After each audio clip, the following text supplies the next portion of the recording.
കഴിഞ്ഞ ദിവസം മണിപ്പൂരിനെ കുറിച്ച് ഒരു വാർത്ത വന്നിരിക്കുകയാണ്. കുറച്ച് ദിവസത്തേക്ക് മണിപ്പൂരിനെ കുറിച്ചൊരു വാർത്തയും ഒരു അറിവും ഇല്ലാതിരുന്ന സാഹചര്യമായിരുന്നു.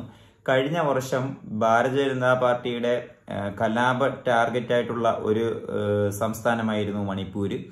നിരവധി പാവം മനുഷ്യരെ കൊന്നു തള്ളിയ ഭാരതീയ ജനതാ പാർട്ടി BJP ഇപ്പോൾ കഴിഞ്ഞ ദിവസം അവിടുത്തെ ഗവൺമെന്റ് സംസ്ഥാന ഗവൺമെന്റ് ഒരു ഉത്തരവ് പുറപ്പെടുവിച്ചിരിക്കുകയാണ്.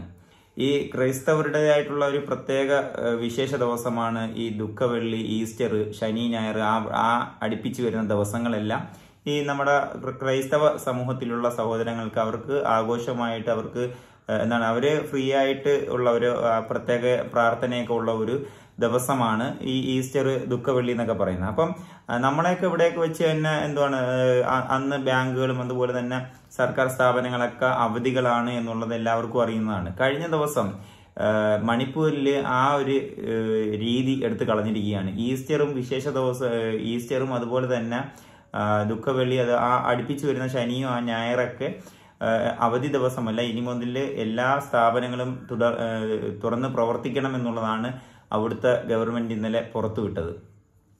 ഒന്നാലോചിച്ച് നോക്കുക, മണിപ്പൂര് BJP ആണ് ഭരിക്കുന്നത്.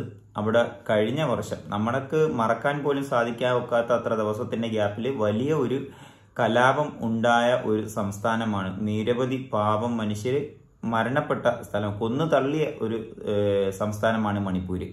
ഈ ഭാരതീയ ജനതാ പാർട്ടി BJP നമ്മുടെ ഇന്ത്യ ഭരിക്കുന്ന ഈ സാഹചര്യത്തിൽ എത്ര സംസ്ഥാനങ്ങളിൽ കലാപം ഉണ്ടായി എന്നുള്ളതാണ് നമ്മൾ ചിന്തിക്കേണ്ടത്. ഗുജറാത്ത് കലാപം, അതുപോലെ തന്നെ മണിപ്പൂരില്, അതുപോലെ തന്നെ ഉത്തർപ്രദേശില് കലാപമെന്നല്ല, എന്നും അവിടെ ഒരു വംശീയതയുടെ ഒരു അന്തരീക്ഷമാണ് നിലനിന്ന് പോകുന്നത് ഉത്തർപ്രദേശിൽ. അതുപോലെ തന്നെ ഹരിയാനയിൽ അങ്ങനെ നിരവധി വിഷയങ്ങൾ നമ്മുടെ രാജ്യം നേരിട്ട് കൊണ്ടിരിക്കുകയായിരുന്നു ഈ ഭാരതീയ ജനതാ പാർട്ടി വന്നതിന് ശേഷം. ഇങ്ങനെ ഇവരുടെ ഈ ഒരു ന്യൂനപക്ഷ സമുദായങ്ങളെ ഉന്മൂലനം ചെയ്യുന്ന ഈ ഒരു പ്രവണത അത് മുസ്ലിം സമുദായത്തിന് മാത്രമാണെന്നാണ് ഇവിടെയുള്ള നമ്മുടെ കേരളത്തിലുള്ള ക്രൈസ്തവ പുരോഹിതന്മാർ പറയുന്നത്. മുസ്ലിം സമുദായത്തിനെ അവർ തൊടത്തുള്ളൂ, ക്രൈസ്തവർക്ക് കുഴപ്പമില്ല എന്നുള്ളതാണ് ഇവർ പറയുന്നത്.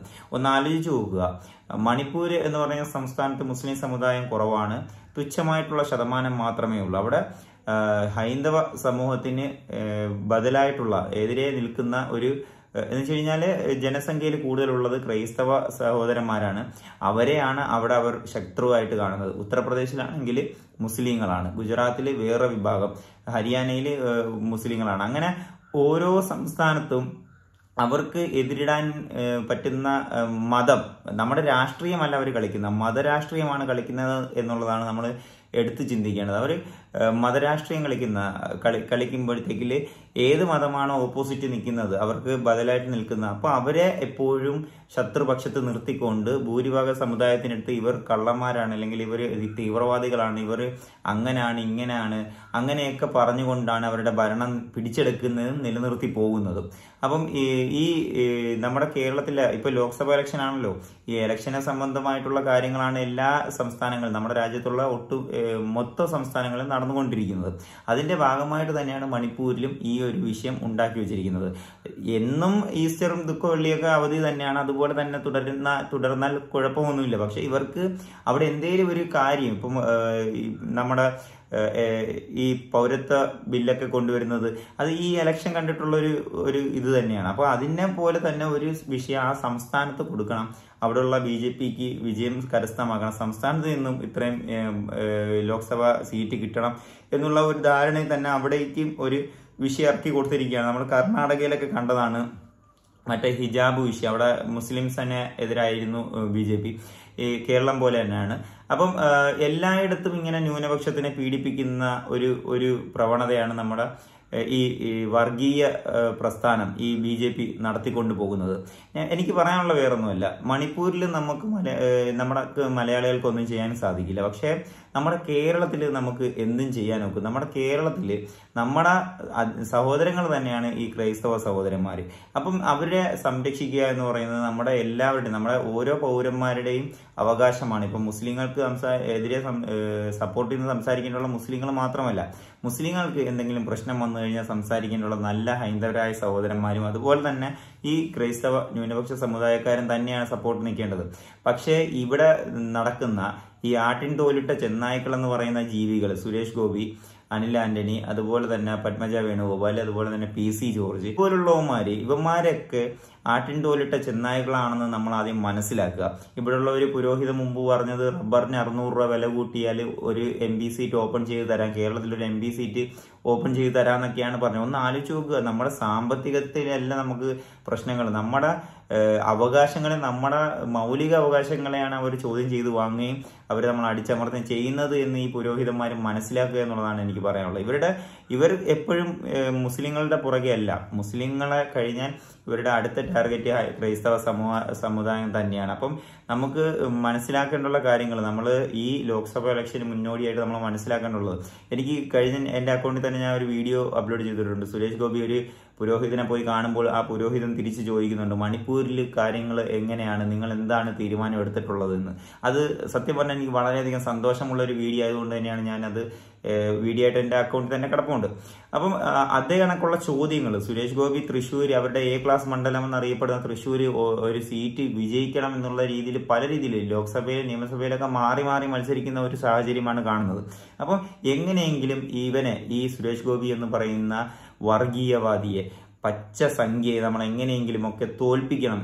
എങ്ങനെയെങ്കിലും നല്ല രീതിയിൽ മറുപടി കൊടുക്കുക തന്നെ ചെയ്യണം. നമ്മൾ ഓരോ സംസ്ഥാനത്തിനെ എടുത്ത് ചൂണ്ടിക്കാട്ടുക തന്നെ ചെയ്യണം. നമ്മൾ ഗുജറാത്ത് കലാപം ചൂണ്ടിക്കാട്ടണം, നമ്മൾ ഉത്തർപ്രദേശിൽ നടക്കുന്ന വംശീയതയെ നമ്മൾ ചൂണ്ടിക്കാട്ടണം, നമ്മൾ മണിപ്പൂർ സംസ്ഥാനത്തിന് അവിടെ നടന്ന കലാപത്തെ ചൂണ്ടിക്കാണിക്കണം, അവരോട് ചോദ്യങ്ങൾ ചോദിക്കണം എന്നുള്ളതാണ് എനിക്ക് പറയാനുള്ളത്. ഒരിക്കലും ഇവന്മാരെ നമ്പരുത്, ഒരു കാലത്ത് ഇവന്മാരെ നമ്പരുത്. അപകടമാണ് എന്നുള്ളത് ഊന്നി പറയും. ക്രൈസ്തവ സമുദായത്തിനെ ഉന്മൂലനം ചെയ്യുന്ന ഈ മണിപ്പൂർ പ്രവണത നാളെ നമ്മുടെ കേരളത്തിലും ഉണ്ടാകുമെന്നുള്ളത് സംശയമില്ലാത്ത കാര്യമാണ്. നമ്മൾ ഇവരുടെ ഒരു അജണ്ട എന്താണ്?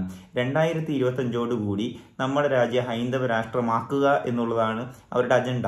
അത് മാത്രമല്ല, 2025 RSS രൂപീകരിച്ചിട്ട് 100 വർഷം തികയുന്ന ഒരു ഇയറും കൂടിയാണ് 2025. അപ്പം ആ 100 വർഷം തികയുന്നതിന്റെ കൂടെ തന്നെ അവരുടെ ഇന്ത്യ എന്ന് പറയുന്ന രാജ്യം അത് ഹൈന്ദവ രാജ്യമായിട്ട് പ്രഖ്യാപിച്ചിരിക്കുന്നു എന്നുള്ളത് ഒരു അനൗൺസ്മെന്റും കൂടി ചെയ്യാൻ വേണ്ടിയിട്ട് മാത്രമാണ് ഈ BJP ഇങ്ങനെ ഈ പ്രവണതയിൽ. അതുപോലെ തന്നെ ഇപ്പം ഈ ലോക്സഭ ഇലക്ഷന് മുന്നോടിയായിട്ട് ഒരുപാട് പേരെ കേസന്വേഷണത്തിൽ കൊടുക്കുകയും എങ്ങനെയെങ്കിലും പാർലമെന്റിൽ ഒരു 400 സീറ്റ് പൂർത്തീകരിക്കുകയും പിന്നെ അവിടെ ഒരു പ്രതിപക്ഷത്തിന്റെ അനക്കമില്ലാതാക്കുകയൊക്കെ ചെയ്യുന്ന നിരവധി പ്രവർത്തികളാണ് നമ്മൾ ചെയ്യുന്നത്. നമ്മളൊന്ന് ആലോചിച്ച് നോക്കുക, നമ്മുടെ മുന്നിൽ ഇനി തിരഞ്ഞെടുപ്പ് പോലും കാണില്ല എന്നുള്ള സാഹചര്യത്തിലൂടെയാണ് ഇപ്പോൾ കടന്നു പോയിക്കൊണ്ടിരിക്കുന്നത്. ഒരിക്കലും നമ്മുടെ ക്രൈസ്തവ സമുദായത്തിൻ്റെ അടുത്ത് പറയുകയാണ്, ഒരിക്കലും ഈ BJP എന്ന് പറയുന്ന പാർട്ടിയെ അവർ വോട്ട് പിടിക്കാൻ വരുമ്പോൾ അവരുടെ അടുത്ത് ചോദ്യങ്ങൾ ചോദിച്ച്, സോറി, നിങ്ങളുമായിട്ട് നമുക്ക് ഒരു ധാരണയിൽ മുന്നോട്ട് പോകാൻ സാധിക്കില്ല എന്ന് തുറന്നു പറയാനുള്ള ആർജവം ഉണ്ടാകണം എന്നുള്ളതാണ് എനിക്ക് പറയാനുള്ളത്. അത് നമുക്ക് പറയാനുള്ള അവകാശമുണ്ട്, അധികാരമുണ്ട്. അപ്പം നമുക്ക് എന്ത് വേണമെങ്കിലും പറയാം.